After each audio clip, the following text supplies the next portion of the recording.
Good morning, everyone. Welcome to American Scousers Morning Coffee or Tea with American Scouser on a Friday morning where it's time to be reckless. God knows Slut was kind of reckless in the press conference, so we'll talk about that.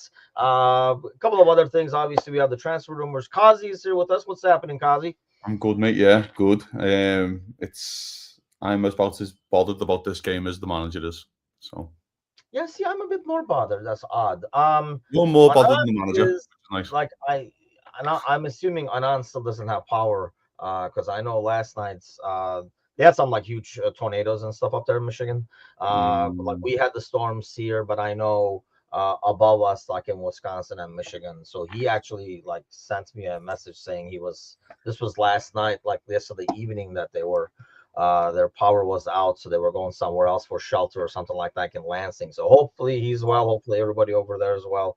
I haven't seen any casualties, just a lot of damage over there online. But we have Liverpool business to attend to.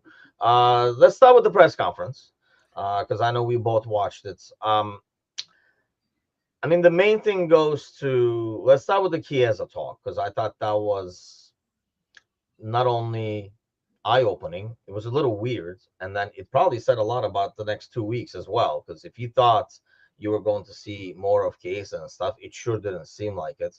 Right before we went on air, you were saying it was kind of unprofessional. Basically, the talk was about like transfers. He said this club makes the right decisions, blah blah blah, and then he said even in last summer we made the right decisions and like it's, by uh, not bringing anybody in or something along those lines. So don't quote me. But we brought Chiesa in, and then he like said something like, "Well," and that worked out well with a big smirk on his face, like we're talking about Nunez or something. So what did you make out of that?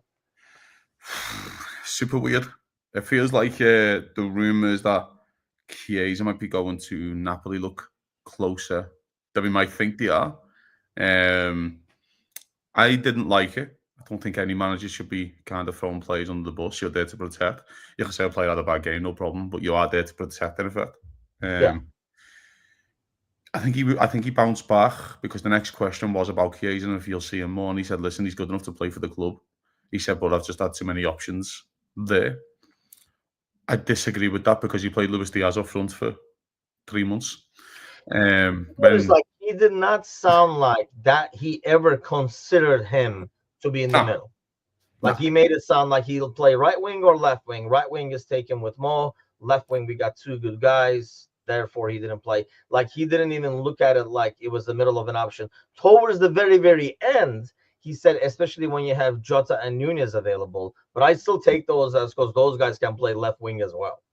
and they also weren't available for a part of the season. They also haven't been available. Um, Yeah, I don't know. I don't like those kind of comments. That's just me nitpicking. You know what I mean? Again, sometimes you can be honest to a fault a little bit.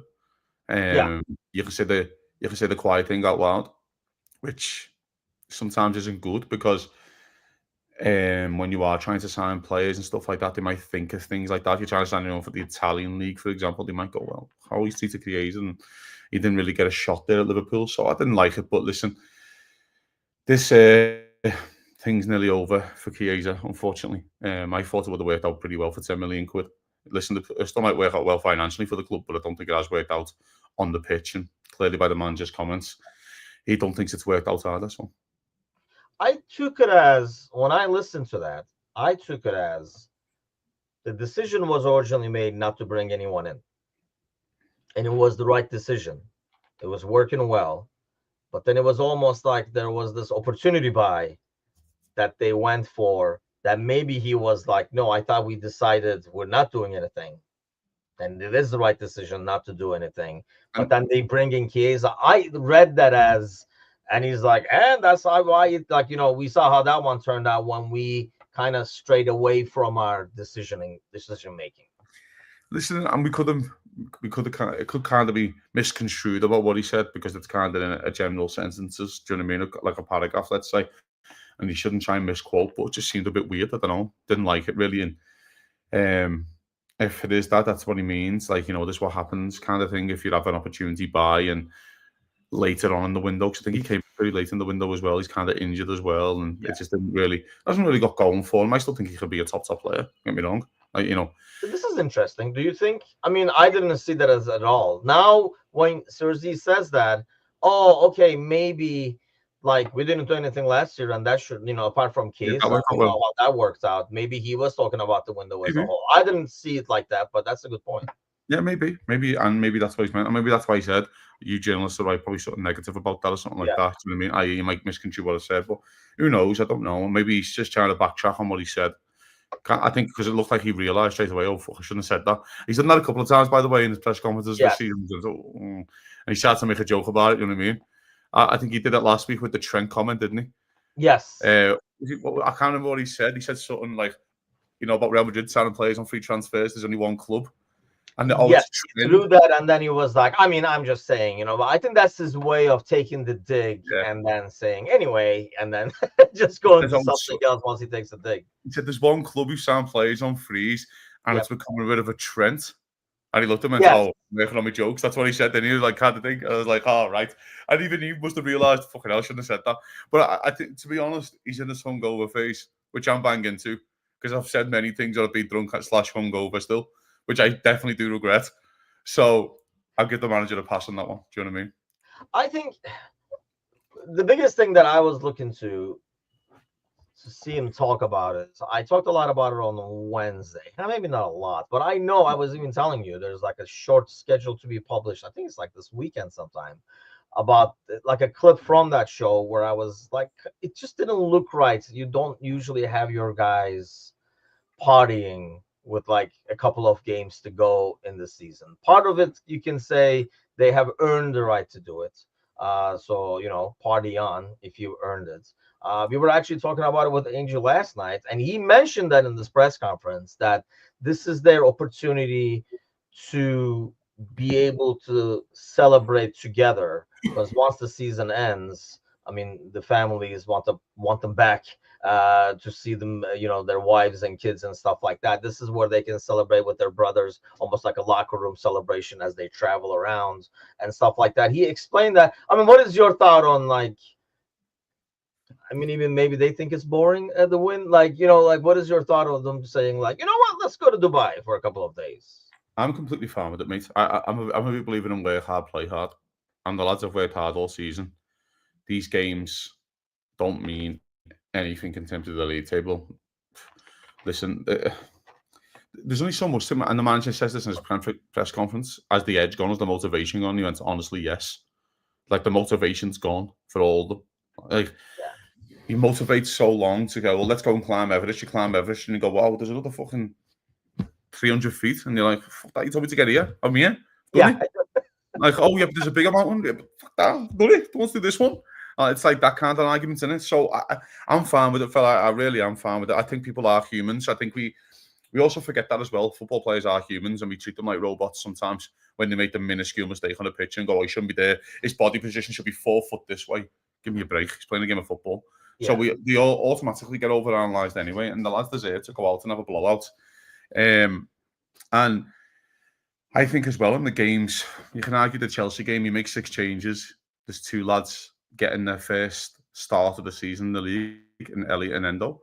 And in Arsenal, I thought we played really well against Arsenal. So it's not like the lads are embarrassing themselves. Arsenal come back in the second half, whatever. First half, Liverpool should be 5-0 up. Liverpool should have buried them in the first half. Yeah. So it's not like they're coming in, throwing it in, and they're getting whacked 5-0 every week. It's not like that. They're still putting in really. He did mention though that it sounded like he was a bit more worried about this one because it's away from home. Like he expected, you know what I mean? Like he expected that. Not to mention it was Arsenal, so it's kind of like meant a bit more, not necessarily bragging rights, but you don't want to lose, and I don't think the players would want to lose and have Arteta open his mouth. You know what I mean? There was some motivation to that, whereas the Brighton one means a lot for Brighton, mind you. It's a very important game for Brighton, for European spots, whereas for us, it's just like a nice little visit. I mean, Brighton is a nice place to visit, especially this time of year. Especially in Mayfella. May's a beautiful thing to get to Brighton. And by the way, I don't know what you mean, Saidu. He's out of my jurisdiction when we're not on air, but I'm assuming he's fine. He doesn't do mornings much, so. But nah, man. Listen, again, I think this part of this conversation as well, Tim. I also think it's a great selling point to players who you bring it in when you go, we work hard, we play hard. Look at, and then if you're Frimpong, for example, you got to look at the camaraderie. These lads are in Dubai, they're all together, kind of thing, and there's all that big group celebration kind of deal. I also think that like develops a nice culture around the club. Do you know what I mean? Like there's a really Yeah, good culture being built. I do feel that sometimes. And listen, if you deliver everything that you have to be delivered, then I think you can party in as as much as you like. And listen, also as well, these lads are professionals. Though you still know they got a game of footy. They're not going to be absolutely bladdered. Like they're not going to be absolutely drunk as anything. Do you know what I mean? It's not like that. It's more the fact of spending a few days in the sun together with your pals. Let's get it right. This squad's getting broken up. We know this. yeah, Kelleher, that's another thing. Yes. Kelleher might be out the door. Canate could be out the door. Fucking Jota and Nunes and these lads have all, whether you like them, especially Kelleher, has definitely contributed this season. He's played a lot of games. Yep. Do you know what I mean? So they all deserve that kind of togetherness to go fucking hell, boys. The last dance kind of thing, the last ride. Trent, of course, is leaving. So yeah, I'm fine with it, mate. I really am. I think it's great. And I think, like I say, it's a chance for them to celebrate together. And then, because once the season ends, I think there's a couple of international games first, right? They're going to do the parade. I think they go after a couple of international games. Then Yeah. there's that tournament. Obviously, none of them are in it, but that's a good point. Guys like, Costas and all that kind of stuff, like this is their last chance to hang out and stuff. And he did mention that, they would have those days off anyway, at least two of them. Maybe three of them on a regular week, even if they were not. Yeah. Maybe they would not be allowed or, expected to travel, right? They would just have it off with their families, blah, blah, blah. But, when you won everything, I mean, he made it pretty clear that the 3 days they're going to get now, Friday, Saturday, Sunday, is enough. And that's what's required for them to be physically fit. But the mentally fit is really more on the player and their professionalism and stuff like that. Because I think he realizes there's not a lot he can do. Going back to your Everest thing, there's not a lot he can say now to motivate the guys. It's gonna come from them. But this is when having a team like with players like Van Dijk and Robertson and Mo and stuff pays off, because those guys have standards and they're not gonna let the standards drop. I wouldn't be surprised though, fella, as well, where they're staying in Dubai at least, that there won't be a couple of fitness coaches out there and they're doing gym sessions. Do you know what I mean? I wouldn't be surprised if they're like every morning, lads, we got an hour gym and an hour gym in the evening. The day's yours. Do you know what I mean? I wouldn't be surprised that's happening as well, just to keep your sharpness in that sense. Do you know what I mean? I wouldn't be surprised if they sent out a few fitness coaches with them. So I don't think it's like the old days when we were brought up, when everything had to be curfew because the players were out till 5 a.m. every night, Yeah. and it's not like that anymore, is it? Like, and smoke a pack before the game. all these kids bro, you know this now with just like having kids. All these kids in the late teens, early 20s don't drink anymore anyway, don't really party like we did, and they don't. They're not. They're just different generations of different people, and it's nice to see, fella, that these lads are a team in effect, and there's not one guy out on his own on a different Instagram post in Spain or something, and then all the rest of the teams in Dubai. It's nice that they're all together, kind of thing, and they've got this camaraderie being built. So, nah, man, I'm a big fan of it. Listen, work hard, play hard. That's how it is. And if Liverpool had to still get points to win the title, I don't think they'd be thrown in the performances that they did, at least against Chelsea. And then, you know what I mean? So, if Liverpool had a Champions League final, this wouldn't be happening. So, but the dream's done. So, go away. And there's also past this, Tim, and this is a very important one I want to get to, actually. You've got Chelsea and City going into that Club World Cup. You've got Chelsea, City, Arsenal, Newcastle, all still competing in the league. City have got the FA Cup final still this weekend as well, by the way. They're all playing over the summer. They're all playing. Our lads are getting rest. Yeah. We all ask, when do our lads get a break? We ask all season. Well, they're getting breaks. They're getting literally having breaks. McAllister didn't really play against Arsenal. I think he comes on half time or something, maybe, or 60 minutes. He came in late, yep. Yeah, so he's getting a break. McAllister kicked every game of. McAllister's basically played in every game of football for 2.5 years, including the World Cup final. Yeah. He won the Copa America and the World Cup. Like, he's went so deep in all these competitions. He's getting breaks. So I think it bodes really well going into the new season that these lads are getting time off. I don't even know what that means, man. Saidu, you're like a typical fan who's never freaking happy. Like, I really don't get it. I don't know who. I mean, I blame FIFA Ultimate Team for this, but I don't know. I mean, the players that were linked with. What do you mean? We can't First of sign a all, legend like like the Kelly. 100% ready for Anfield is there's honestly, I don't think watching that video. I don't know if you saw that interview with like Ian on a podcast talking, Ian Oh, Graham Ian talking Graham, about no. No. like I wouldn't stats but and like the research they put behind things and stuff like that. And he did actually mention you'll be disappointed, like for example, when it comes to a player like Wharton and stuff like that. In terms of the Premier League, he was saying like 40% in terms of value when you get a player who has Premier League experience, as opposed to you getting the guy from the Dutch league or Bundesliga or whatever, and you rolling the dice to see if they will fit the Premier League. If you let the Brightons and the Brentfords get that guy first, if that guy was like 40 million, now he's another 40% on top of that, if not more, really, because now he has Premier League experience and stuff. I mean, I think like we'll talk about that. I mean, the whole Frimpong thing looks like it's almost done. There was like a Fabrizio post like an hour and a half ago saying like the here we go is almost there kind of a deal. Um, we talked about it on Monday. I almost feel like some of these players who are rumored, if they come in the door, Frimpong included, he's probably one of the biggest ones. You can expect to see changes in how we play. Like this is how Slot played with this squad.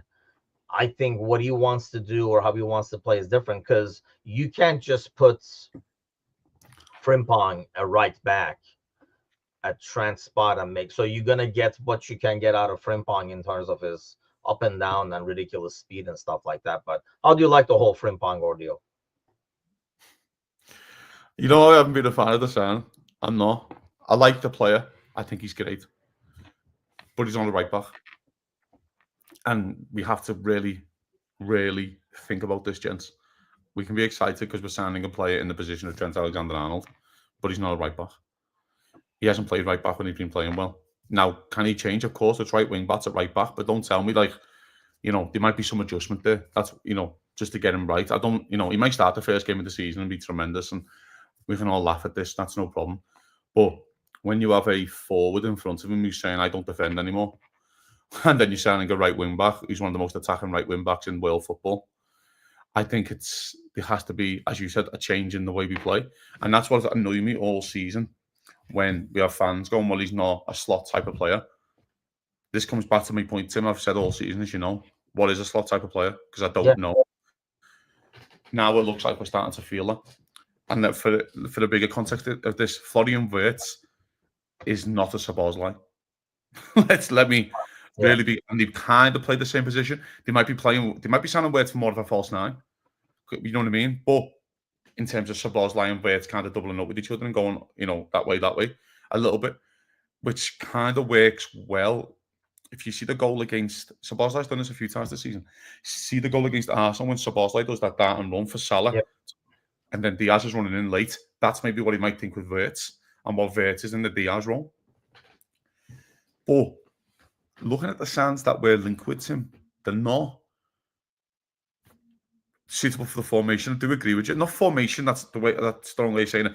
The way that we play, maybe But because that's because I think, you are trying to change Frimpong to what we play. I really think, looking at these players, he yeah, wants to play a certain different way. The only reason we played the way we played, for that was it. example, with Trent, and he said this a few times when he talks about highlights and stuff, like when you have Trent, that's how you have to play because you got to get, I mean, he can't defend, but he can pass. So you got to get that passing out of him. So you do. I was looking at comparing the stats of Frimpong and Trent, for example, in terms of long passes attempted, and like there was the ratio was like 40%.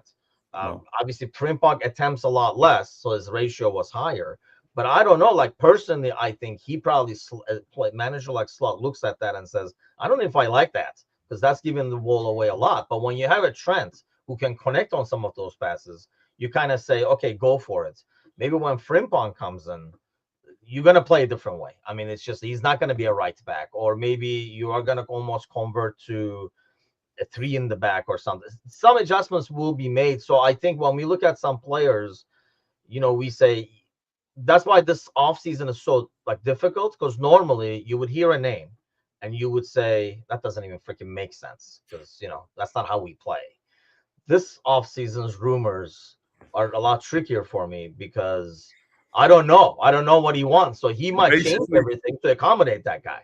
you basically don't know what the bullshit is anymore, do you? Yes, exactly. You can't sort the bullshit. um, what he's teased a few times this season, if you remember, and he's only done it for 20 minutes here and there. He's put Gravenberch as centre half. Now, I'm not saying that's the way and he's went three at the back quite a bit when we've been chasing games, like 3 or 4 games at least. I wouldn't be surprised if it's a Frimpong Robertson situation. And I still say Robertson, by the way. I don't think we're doing Kirkes, but that's just me. And then when we have the ball with the keeper, Ali, that Gravenberch is the one taking the ball off the keeper. Yeah, And Van Dijk and Canate are splitting and getting Frimpong and Robertson up. yep. I think that's the way he might be going here. And I can trust Gravenberch to carry the ball into midfield a lot more than the Virgil thing. Because if Virgil gets intercepted or Canate, then they got the strikers basically through one goal. Where if Gravenberch takes the ball, runs into the midfield, loses the ball, well, Virgil and Canate just come back in. Yep. And then at least you're still outnumbered. Don't I can you think see though a system like that requires more, even if it is not Kirkes, you definitely need somebody there if you're gonna have. You don't want to have Robertson bomb up and down every freaking no. game at his age. That's why I don't. The reason why I don't think it's Kirkes, Tim, I'd just be surprised, and it'd be very un-Liverpool like to go into the season with 2 new defenders in the back four. That's all. It just feels un-Liverpool like. Liverpool have barely signed a defender in years. One that starts. We haven't, you know what I mean? It's just, you know this. You've been on footy. Your back five is so important for solidity and relationships for defending. It's to go in starting a season with 2 brand new fullbacks and potentially, by the way, a new centre half if Canate doesn't want to sign a deal. You might need a centre half. Yeah. It just seems very un-Liverpool like. That's all. That's the only reason why I don't. That's literally my only. I would love Kirk as a Liverpool, by the way. I think he's got a very high ceiling. I think he's a great player. It just seems un-Liverpool like now. That's all. Don't you think that? Do you think it's Liverpool is just going to walk in with 2 new defenders on a new centre half as well? That seems mad to me. Yeah, but I think if you change, the thing is depends on what they think of Robertson. I think that's what more hinges on that, what they think of Robertson. Your hand is already forced, I think, on one side, Of course. with like the Trent leaving, and the other side really depends on like what you think of Robertson. I don't see Costas sticking with that role for the long run, and I think but like everybody's like Kirkes. In a couple of weeks over here, a couple of years, there's gonna be another Kirkes that everybody's like, oh, he's the best. Like Al Nuri and stuff. Like every year, there's a left back that is like, oh my god, he's so good. Yeah. So there's gonna be another guy, but in terms of style, I think it fits because it's mirrors on the other side. I think when you compare, like if you like to American sports, because I know what you're saying, like the back five is similar. Like in American sports, is similar to like offensive line or defensive line in football or something like that, where you can have great players, but if they don't play consistently together, as a defender, there's a lot of like, it's a lot of like instinct going on. Not only your instinct to defend, but your instinct on what your buddy is going to do, because you know what he does. And I know these guys practice every day, blah, blah, blah, but it's different. Like, there's a comfort of playing with a guy that you're familiar with, because you know exactly he's going to be there. Like, I don't have to turn around. He's going to be there, kind of a deal. So, I mean, it's the same thing up top, right? When we had like Sadio, Bobby, and Mo and stuff, like they knew where the other one's going to make a run to, what he likes to do and things like that. So I know what you mean in terms of making too many changes in the back. It just feels a little, our hand is forced. But one thing, I think I was asking the boys, I can't remember who was asking this, so I'll ask you. Do you think, having seen like Van Dijk and Mo and stuff like talk about, there's going to be improvements and stuff like that, like the team is, like the club is committed to even getting better and all that. Yeah. Do you think it is something that maybe came from Mo? Because clearly Mo is in Slot's ear in terms of not defending and stuff. But maybe Mo said we'd be a lot more effective if we had a right back who was bombing up and down, going wide, so I can go inside, as opposed to, I mean, dude, like think about the season. I've seen Sure. Bradley do it. I cannot think of a lot of incidents. I mean, we were looking at the stats yesterday. The amount of crosses from Trent was like way down compared to before. I don't remember a lot of incidents where Trent was doing the overlapping run. That could be by design. That could not be on Trent. But do you think part of it is maybe from Mo that he feels like it'd be more effective if this he had somebody overlapping him or anything like that? Or this is just Slot saying that's the kind of guy we want? I think for Mo, I actually prefer the opposite. I think he actually prefers now a fullback running inside him and Mo keeping the width. I think Mo likes his space. He likes the width where he can get his passes off now when he's crossing. I think he's kind of changed his, his kind of way of playing. So I don't know, man. Listen, Liverpool with Trent, we have to be honest here. Liverpool are going to make him the highest paid fullback in world football for 5 years. So let's get it right. Liverpool wanted Trent Alexander-Arnold. You know what I mean? So this thing now of like, well, he's not a slot type of player, or I don't know if it fits the system or not. Listen, Liverpool wouldn't have done it. Liverpool wouldn't have offered him that kind of money for that length of Yeah. time if they didn't think he could benefit the system. Now, maybe there's more balance. I'm not sure.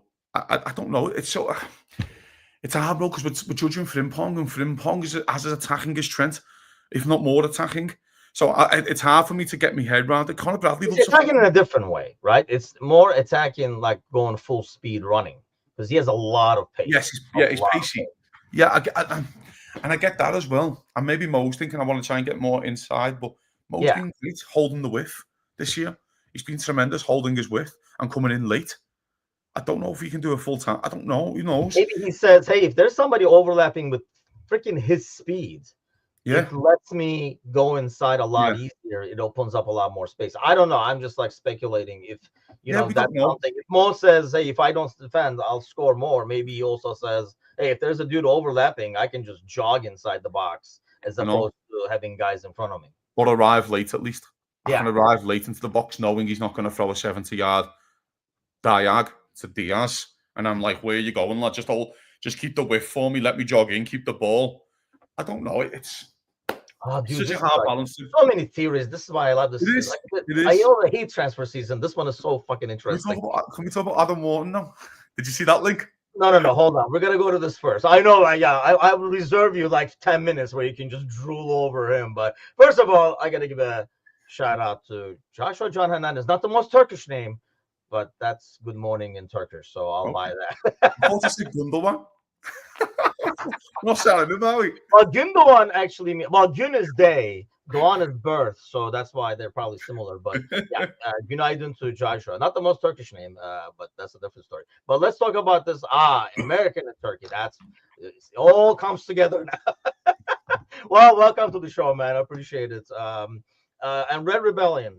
So yeah, by the way, if you're new to the show, give us a like, follow, and everything. Married to a Turk. What were you thinking? Well, I mean, I guess we can ask the question to Angie, right? Your poor wife. Yeah. I went the other way, but Red Rebellions. I want to give you this one. The head of Manchester City for Frimpong Wirtz. I'm not buying it. Somebody was asking in the audience on Wednesday. I think this is all a tactic to get what they want from Bayern. If you're German, if you're in Germany, already in Bundesliga, Bayern wants you, Bayern gets you. You might do these tactics to get a bit more. But first off, I feel that number one. And two, I read as well, and that Christian Falk, who's reliable, right? That Liverpool is ahead. But you would think, wouldn't Wirtz be my spot is guaranteed when I go to City, who's looking for a Kevin De Bruyne replacement, as opposed to we don't even know where the hell he would play or how we would use him when he comes to us. So I think City are a rebuild. I think that's the killer right now, because Bernardo Silva will probably leave as well. De Bruyne is leaving. Kyle Walker's left. Stones is probably leaving. Before you know it, you're probably replacing 6-7 players. Jack Grealish should probably leave. So maybe this Wirtz thing with Liverpool's ridiculous, by the way. Not ridiculous in terms of, because it doesn't feel like a Liverpool signing. Listen, the profile of the player, the numbers he gets, the age, yes. The price, no. But also, Liverpool, and as much as I've got my beef with the owners and how Liverpool do things now and then, Liverpool have shown their hand sometimes that they will spend big on the correct player. Now, this is a season, Tim, and I said this to you. Was it yourself last week? I think we spoke about the magic 80-point mark, which I think could be start winning leagues again. Because I think the other teams are far too competitive and start taking a lot more points off each other. And I think if you get over 80, you've got a really good chance of winning the league. I think there's a part of this where Liverpool could really set a precedent with a statement signing. Liverpool haven't really made a statement signing, I would say, since Virgil van Dijk. Yeah, Van Dijk, Ali, Even combo Ali at the there, time, right? a week later, Chelsea signed Kepa and took the record anyway. Like, we didn't. So, this feels like a big statement sign. If Liverpool made the sign, by the way, my thoughts are he'll still end up at Bayern Munich, right? He'll still go to Bayern Munich. But if Liverpool get Wirtz over the line, it feels like a statement. It feels like Liverpool. Listen, Liverpool are a massive football club, but Liverpool also a massive football club in the transfer market now. Liverpool are the real deal in the transfer market. That's what it feels like to me. Now, this comment of like Liverpool, oh, they won't spend 120 million on the player. Liverpool probably going to get 120 million for Jota and Nunes if you want to move them on. Yeah. And if he's going to play your number 9 role with Diaz and Gakpo, if Chiesa, and then you get another forward in, Chiesa leaves, you might be walking around the season anyway with a Salah, Diaz, Gakpo, Wirtz, another signing, and then maybe a Jadon Danns anyway. And then if you're keeping Harvey Elliott around, he can still do bits in the roles for you across the front three. Do you know what I mean? So Liverpool, so mad that I'm talking about Liverpool might be potentially, in for £120 million. Yeah. The only reason why the owners have went over there is because Liverpool spoke to the club and went, oh, this is the price that we want. And then it's okay, can we speak to the player? And then they've got permission.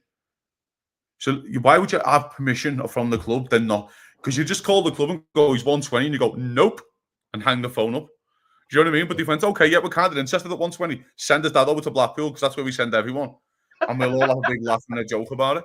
So I just feel like, Tim, this is if Liverpool want to feel like, I'm getting a little bit muddled here, right? I think the next 2 seasons, Tim, Liverpool could create a dynasty. That's my opinion. I think the wheels could be falling off Arsenal any second. And I think City are going through a rebuild. And Liverpool look the best set to win the league again next year. Yeah.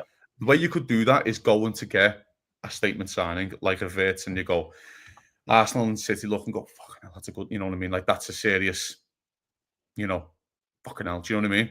Yeah. It feels mad. He also does bits in the 9 for you, Tim, which he's done for Diaz. He's also done bits in the 9. Do you know what I mean? It's just a tough one, man. It really is. But I know, it's so exciting. I mean, here's the thing. I was talking about, we were talking about this way back when, if we win the title, it would be very American almost to, this is when we were talking contracts. So like 3-4 months ago, right? Like when Van Dijk was up in the air, Mo was up in the air. And it would have been very American sports-like if they won the title and then say, okay, you know what? We're blowing it up now. I think the fact that they have gone and signed these 2 guys who are best in their position, but old, 2 more seasons, to me says the other reverse side of the American sports where they're like, we're all in. Even if it means 4 or 5 years down the road, things might go south. We're all in right now because we have the best center back in the world. We have the best right winger in the world and stuff. So I can see going for that. I mean, Mark says it is a stretch for a player. Because here's the thing.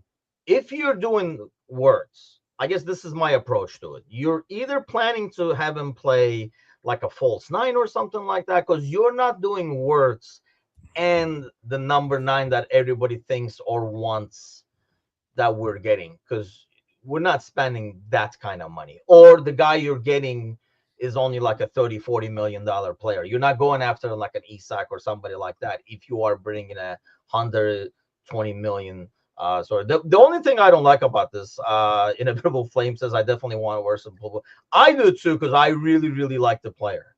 I just don't think it's happening. Or maybe I don't want to set myself up with disappointment, because here's what's going to happen. I feel like, Wirtz is kind of like using this to get what he wants from Bayern, first of all. And I think, when he doesn't, like when he goes to Bayern, now everybody like who's getting overexcited with the worst thing is going to be like, oh, we couldn't get him. We were like, it's a guy we wanted and stuff like that. I think it's the statements of intent Ozan Kabak says. And I agree to that.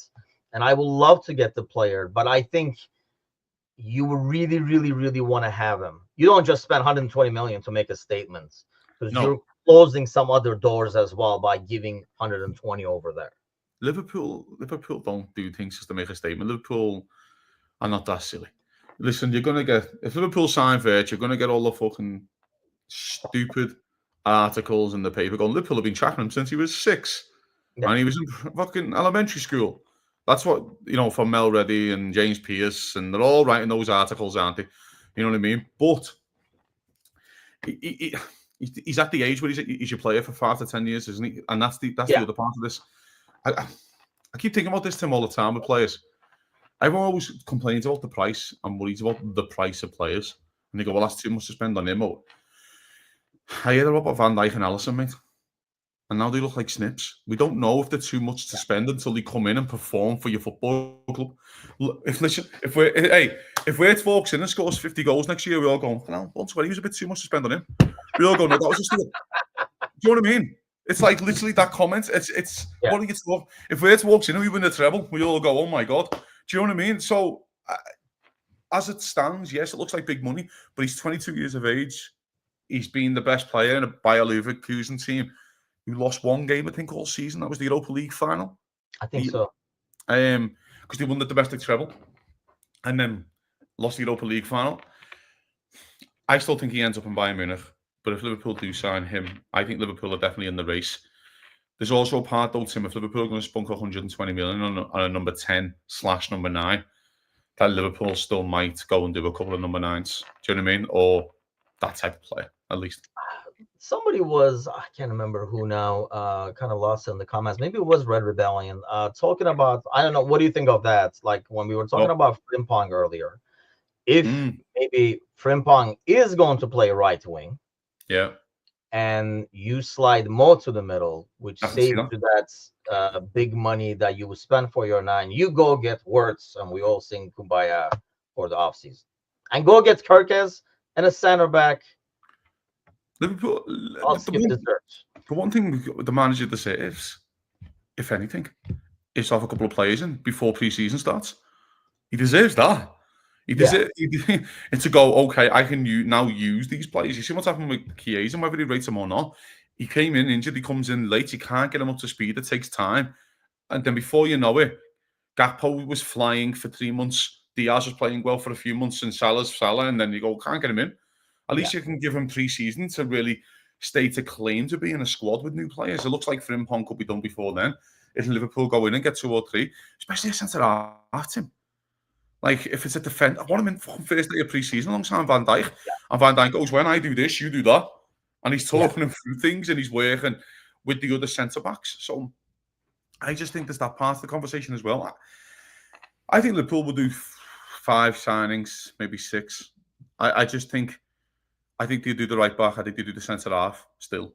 Because I think Gomez will go. But you would give up all 5 or 6 for one name, wouldn't you? Listen, yeah. My Adam Morton love it. I can't wait. Just say it. I'm more excited to watch Adam Morton in the FA Cup final than I'm to watch my lads run around hungover on a Monday in Brighton. Morton going to be worth that price tag? I just spoke to you about this. If he comes in and dominates the midfield, you go, he's a steal. Is Dominic Szoboszlai worth 60 million? I don't know about that. The jury's out on that. Exactly. So we don't know, is the argument. I just think with Morton, mate, I just think he's the perfect balance of what we need. That's all. I just think he's so good on the ball. He's tremendous. Half turn, tackles, he's brilliant. I just think if he came into Liverpool's midfield with what we could do with McAllister further forward, at least in terms of rotating Szoboszlai, because I keep telling you that we don't have a Szoboszlai replacement, but maybe the replacement is McAllister in games. Works. Not really, not apples to apples, though. That's the problem. Or versus your 9, isn't he? So I just think the Wharton thing for me, fella, right? When you just look at a player and you go, you know yourself, Tim, within 5 minutes of watching a player, you go, oh, he's good. He's a player. Yeah. And that's how I felt like when I watched Wharton. I was like, oh, fucking hell. Like, he's took the ball in the half-turn, went past 2 players. I was like, oh. And ever since, I've kind of followed him. He's been injured early on in the season. He had a big surgery in January, February. He's come back and he's been tremendous. I actually think he's tailor-made for Liverpool. and also he helps with you know, the homegrown Ooh, quota. this is good. I will hold that gun if Of what that. we need right now, probably Wirtz because of what we need. But I still think Liverpool are desperate for the centre midfielder. Honestly, I still think it's so desperate for the midfielder. It's a joke. He doesn't rate Elliot, and then you've got three players maybe. If you want to count Endo, that's four who can play in the 2-6 roles. I don't think that's enough. I think you need one. I think you need one more. That's why So Wharton's so he says important. City. I think Kazi would have a heart attack. I'll be heartbroken. I really would. But again, I'll be happy for him because it's a good move. I just like the player a lot, mate. Honestly, I think we're all going to watch the FA Cup final this weekend, and you'll see how good he is in that big open pitch. Honestly, honestly, Attacking me. See, I mean, here's the thing. I'll ask you that, I guess. He won't play attacking mid. He'll play. No, I don't think so. But are you okay with going into a new season? Because it does make sense. I think somebody was mentioning in the comments that we don't know what kind of nine he wants, right? No. We don't know if he wants the big dude. We don't know if he wants like a false nine. Like in terms of slots, ideal number 9. The only quality we know that he wants out of the number 9 is being able to score. So Yes. you happen to have a dude who's a 8-season wonder now on the right wing who can finish. So would you be okay with going into a season with Mo in the middle? Oh. No. And like maybe like Wirtz behind him. Because like I say, the only way I see Wirtz coming is, especially on that price tag, is you're doing something else with number 9. You're not shopping for a 9. Or he is your 9, like he's playing a false or something like that. Mo can score, but then you lose his 18 assists that he's got this season. True. And he should have had well more assists as well. He's basically on target to get the assist record if he gets 20. And then he would have got 28 goals and 20 assists in a Premier League season. You don't move that from its rightful position. I get what people are saying, and I understand the argument. Maybe for 10 minutes to go in certain games if you're chasing. And then you can get Frimpong more right wing if you want to be really attacking and just play your 3 at the back. But no, not for starting. I think Liverpool still need a 9. People go on 9 that scores. I don't understand what that means. What does that mean? Doesn't all 9s meant to score? Aren't all 9s meant to, like, that literally, they've been brought up between number 9. They must have scored a goal or two. Sorry. Bobby used to get 12 to 15 a year still. Yeah, but I mean, he wasn't there for his goal scoring, if that makes sense. He was more for, like, the one that connects everything, not necessarily. You didn't, like, people would give him a lot of shit about not scoring enough and stuff like that, but it was everything he did off the ball, everything he did to set others up. He still got the numbers, his no-look kicks and stuff, and he probably would have had more. He was the kind of player that would rather get the assist than score himself, kind of a deal. But I think I remember a lot of people giving him a lot of crap when we had Bobby about not getting enough goals from a number 9 position in this, whereas he was doing all the work and he was doing all the connecting and stuff. But that's how people be. But he used to go. That's how people be, and you can't win them all. People never used to rate Gini Ronaldo. Like, I can't help people. People never used to literally rate Ronaldo and Henderson and Fabinho go, we need more goals in midfield. Yeah. As we were getting 99 points to win in the Champions League and shit. Like, so you can't please everyone. The Liverpool team, people go, we need a 20-goal season striker. Hey, mate, so does every other club in world football. Yeah. Like, welcome to the club. There's only 3 players in the Premier League this season who've got over 20. And by the way, one's Mo Salah, the other one, Isaac, costs 150. And how much would Erling Haaland cost you on a 9-year contract? So we need to think about this logically. If you have a player that gets you 20 goals, doesn't matter if he's from right wing, left wing, up front, matter if he's a centre half. If he gets you over 20 goals in the Premier League, then you play to that man's strengths. If that man wants a Bobby Firmino or a Wirtz false 9 type so we can make his dart and runs inside and pick up the ball and score, then my God, you play for it. Yeah. You play for it. And you go to Wirtz and go, hey, can you get me 10 to 12? And that'll be enough. Do you know what I mean? That's more than enough, by the way. 10 to 12 is still a really good number of goals, in my opinion, in the league. And then you go to Diaz, can you get me 10 to 12? And Gakpo, can you get me 10 to 12? Liverpool, I just think we're being very unrealistic. Sometimes you can't have everything. Literally, no team is perfect. Yeah. You can't have everything. There's always a balance. But that's the thing about with Wirtz. I feel like by putting a lot of money in one player, first of all, we create another Nunez. That's what's like the biggest downfall. In like ridiculously high tickets, which automatically comes with really high expectations. Okay. Worse has a better and more experience, I guess, because Nunez crumbled under that pressure, especially when he couldn't produce, for example. And not only that, budget wise, and I know you always say it's not our money, but ultimately we know there's a budget at the end of the day. I feel like I would rather get two top players for that money. And I trust the scouting department. I trust how they evaluate players. So like I wouldn't say this with in the past where we sold Suarez and then tried to convert that to four players and it just like blew up in our face and stuff. You know what I mean? But I trust this squad, this scouting group to go and say that guy who's a 22-year-old that you fuckers never heard of, this guy who's a 24-year-old that you guys never heard of, like for 20, 40, 50 million. We talked about it before, like taking Yeah. more risk with Yeah. some Yeah. guys and stuff like that. I would feel more confident doing that. Going to the comments, yeah, I mean, that's another thing, right? Like, I don't know. And you probably not. You would think as you get older, you don't want to be battling more with like the big ass center backs in the middle. So I can see This is. that. That's a good point.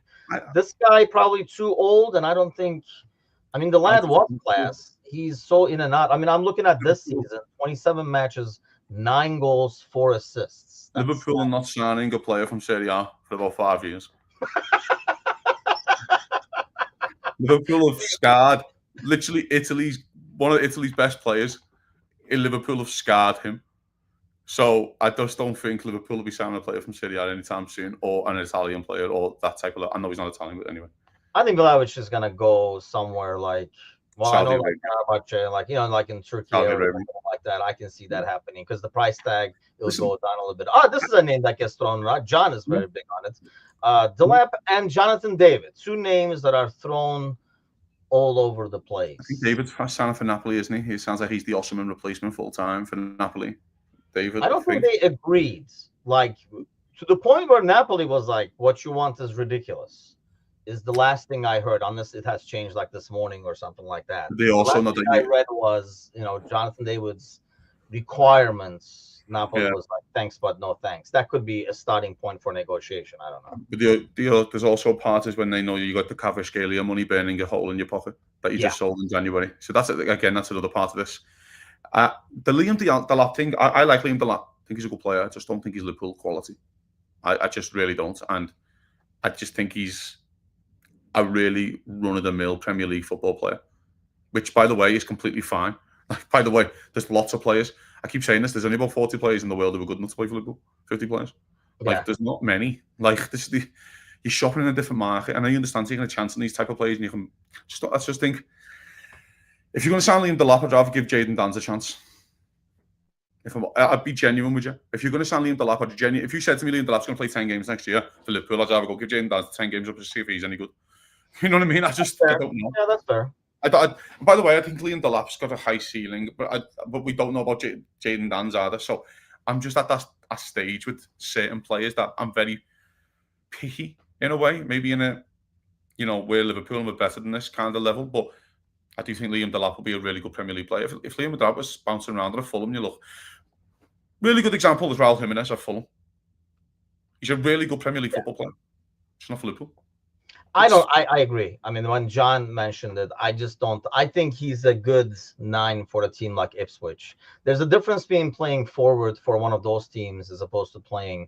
Your touch has to be a lot better. You just being, oh, he's so physical and stuff like that works when they're Yeah. playing defensively and he's only going against, two center backs in the back and he's battling and stuff. That stuff does not work when you're the only body in the box and trying to a box full of defenders and you're trying to do something on it. It's like totally different playing a striker for a team that is always facing a low block and stuff like that, as opposed to a team who's playing on the counter or, relying on your physicality and your runs and stuff like that. We've seen a lot of 9s in the past that did great at smaller clubs. And then they get exposed when they go to like a bigger club because the requirements are a lot different. And this is the same as centre halves. I say Correct. this Yes. centre backs all the time.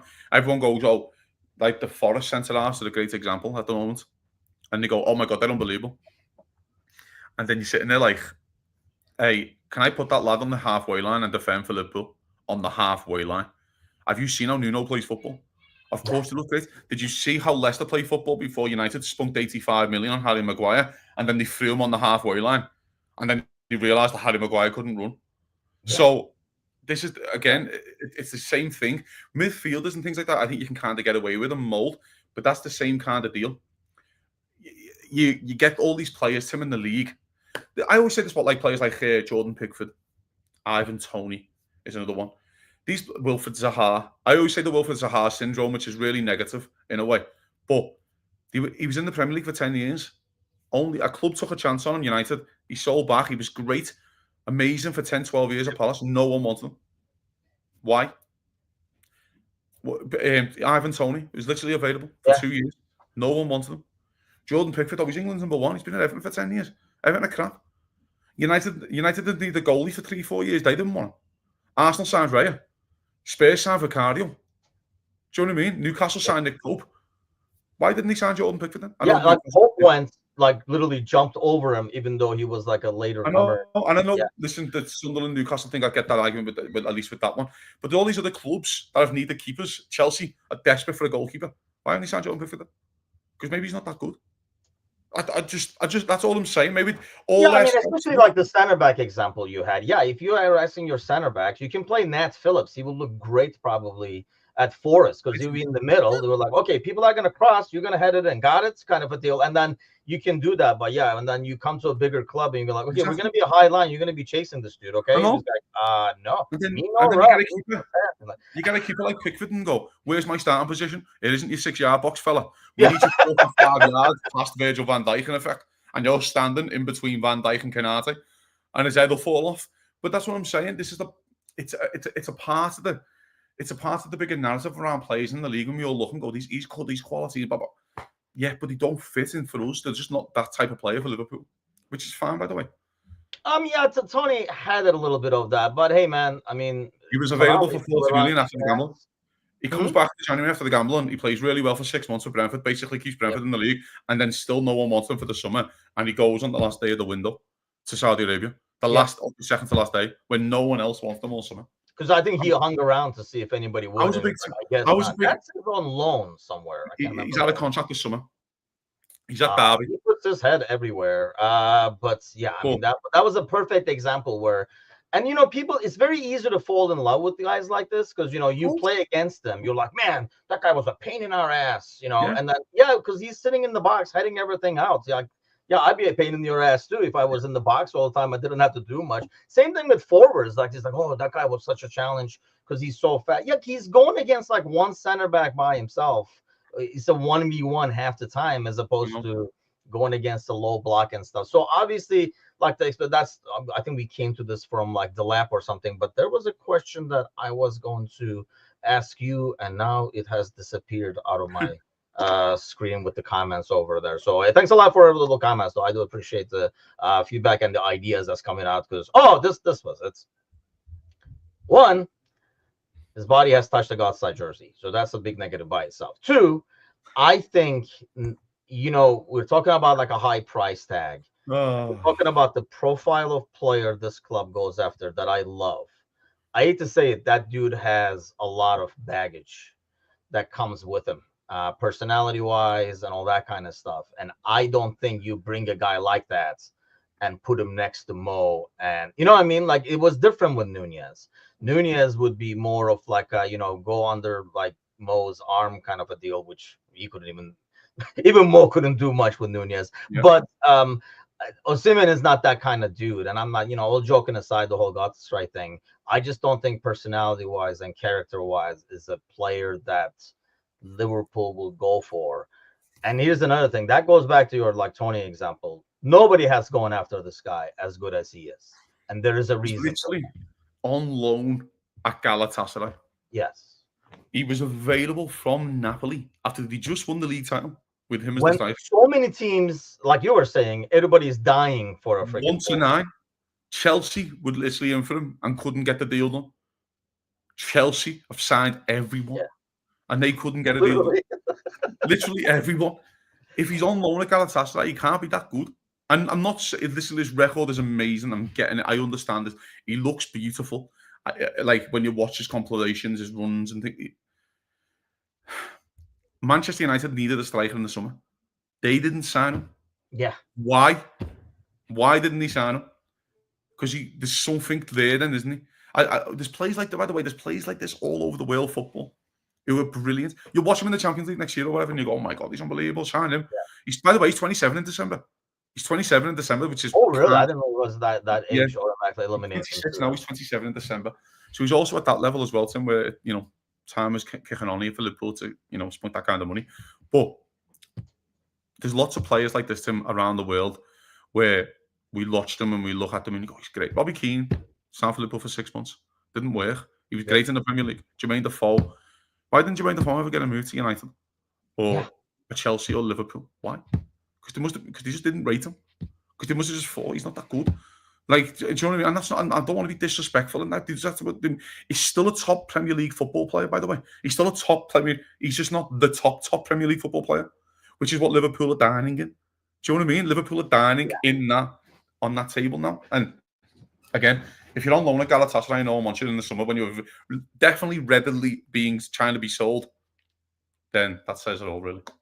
Yeah, I just don't see that happening, and I would not want it to happen, really, because it's just like I say, the personality thing. That's one thing I like about this team, and like I say, that clip I was telling you about, like Ian Graham talking about, some of the requirements they had in terms of, which it's hard to look into a personality, like NFL teams do that, like look in the guy's background and all that kind of stuff. But in terms of, like being able to fit in personality wise, I think it's important to this team now. Like, you gotta bring in guys. It's just not footballing ability. You're making a team, because otherwise you do end up being Chelsea. Like, you can go get all these different guys, but if you can't make a team, it does not matter, and you just keep like changing it like they're they failed Simon Simeon because they did not want to match. And that's the thing. The guy has like ridiculous wage demands that's Liverpool is never going to match, because Napoli are basically paying him like $100,000 a week to play against them. Yeah, that's how like much Napoli rate him. That's how much Napoli wants him. It's not like when I know, but people are gonna say, "But he fell out with Napoli." Liverpool fell out with Suarez and settled it for the season. Then he moved to Barcelona.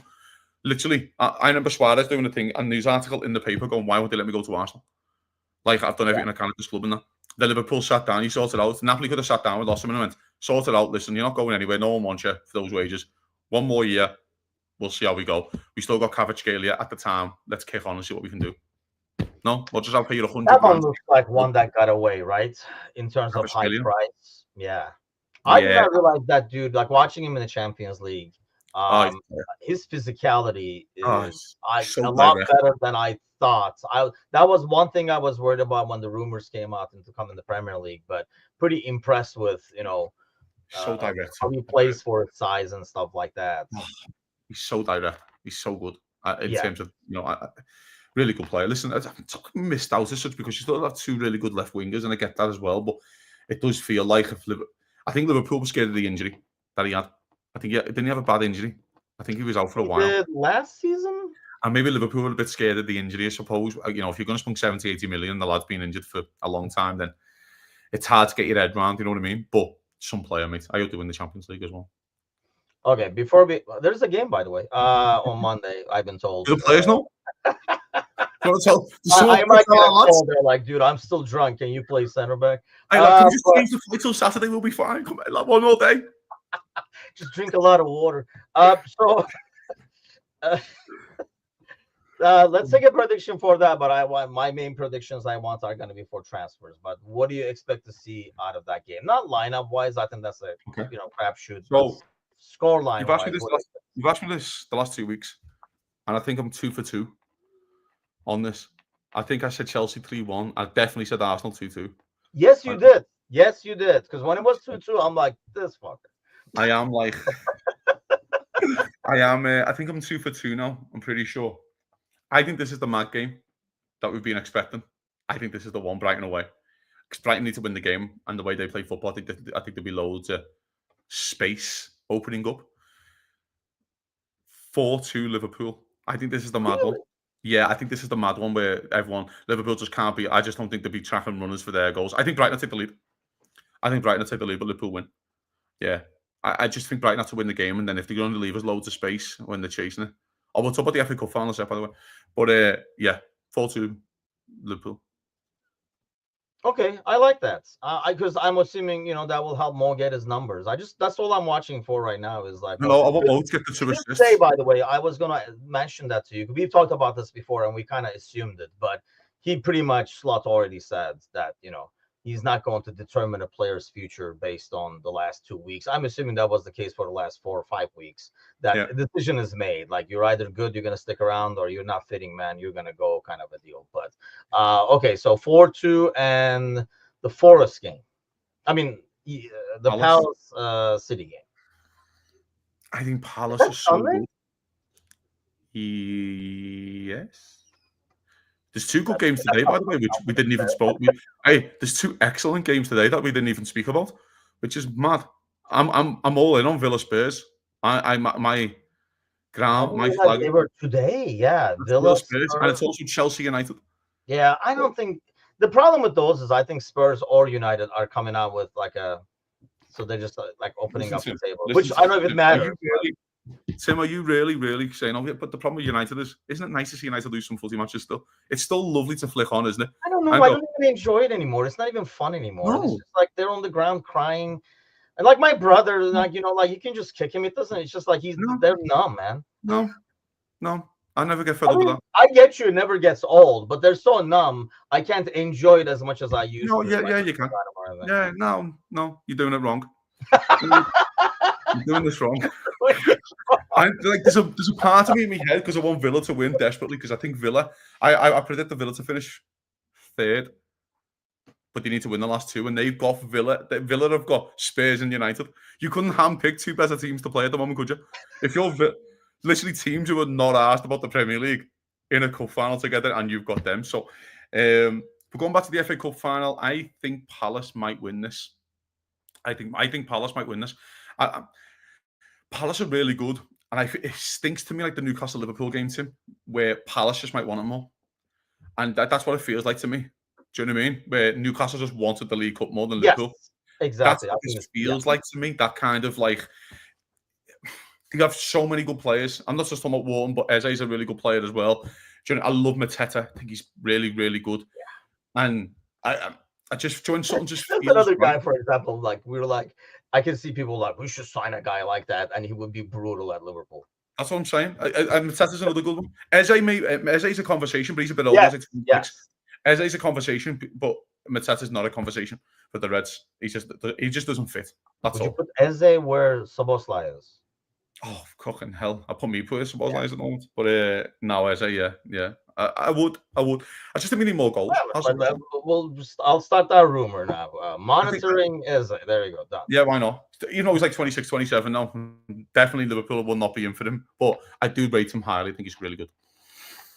Okay, let's do some percentages or everything. Yeah, I mean, I think we're all rooting for. I think it's easy to say that we are all over here in the chat rooting for Palace Palace. in the FA Cup final, Spurs in the Europa final, and then I think Spurs are winning it, Liverpool. and that's not biased, by the way. I think Spurs are winning it. I just don't think if you're Spurs, everyone's going out United in a cup final. If you're Spurs, you couldn't handpick a better start to play in a cup final.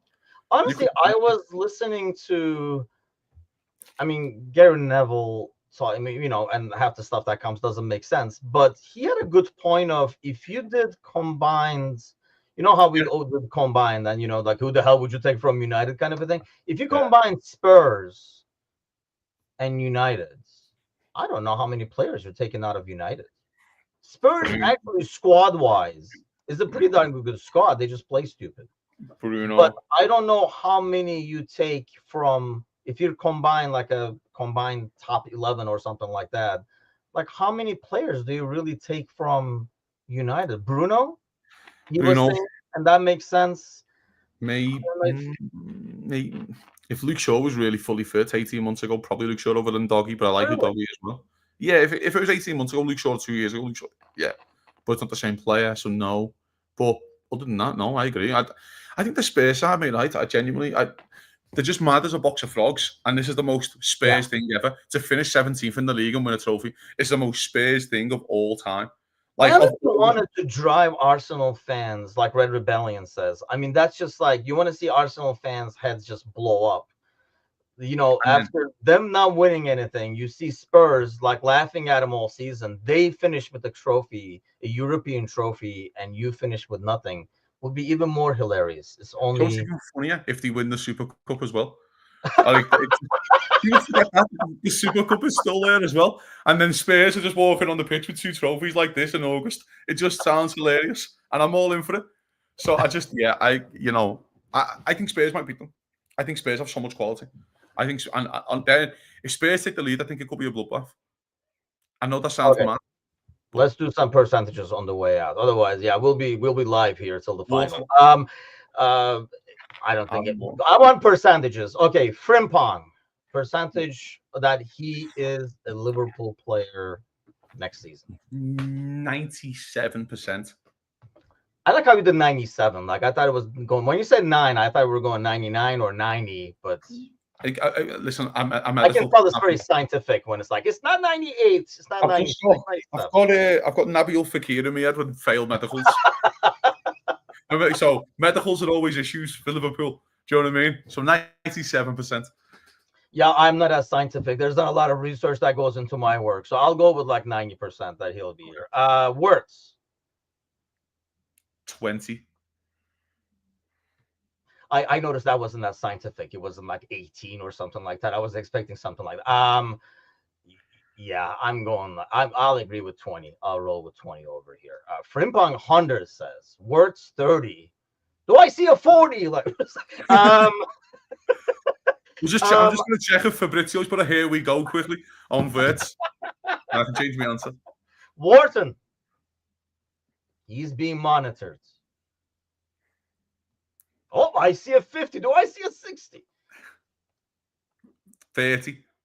30 for Wharton? Man, that hurts. I can tell like you kind of like moved in your chair when you said 30. That Yeah, hurts. I just don't think Liverpool are going to really prioritise that position again because of what Gravenberch has done. Yeah. I know they did with Zubimendi and things. I just don't think they were really going to prioritise, and I think there's other business to do. But personally, not because it's Wharton, I would sign a centre midfielder. Personally, I would sign someone to play in those 2 number 6 roles because I want to see Mac further forward. That's just me. Yeah, see, like we've always talked about it all season. I like Mac where he's at. I feel like he's better coming up and making that unexpected run into the box and stuff like that. But maybe that's not fair on him because we have not seen him in the 8 as much to Exactly. even like judge. So that's fair. Like it can go either way. But yeah, Wharton, I'm at like 20. I just don't think we pay the English tax on him and stuff like 60 that. mil. Those two seem like kind of like wishful thinking to me. Where it's 5%. Yeah, I mean, yeah, I would love it, but I just don't see it happening. 35, man, numbers are all over the place. I gotta love transfer season. But that's it for us today, because otherwise we'll be here all day until Wirtz signs somewhere. But we'll be back sometime over the weekend with a live watch along. So if you do follow us, please do hit the subscribe button, and then I think there should be a bell over there. If you hit the bell, I think whenever we go live, you get a bell. You get your bell rung. So you can kind of. So you can join us and if we do a live watch along. Otherwise, have an awesome weekend, everybody. We're definitely doing a live watch along on Monday for the Brighton game. So do join us then. But enjoy your weekend. Go to Dubai or whatever the boys do, and then hopefully we'll be back on Monday. So have a great weekend, and we'll see you guys soon. Take care.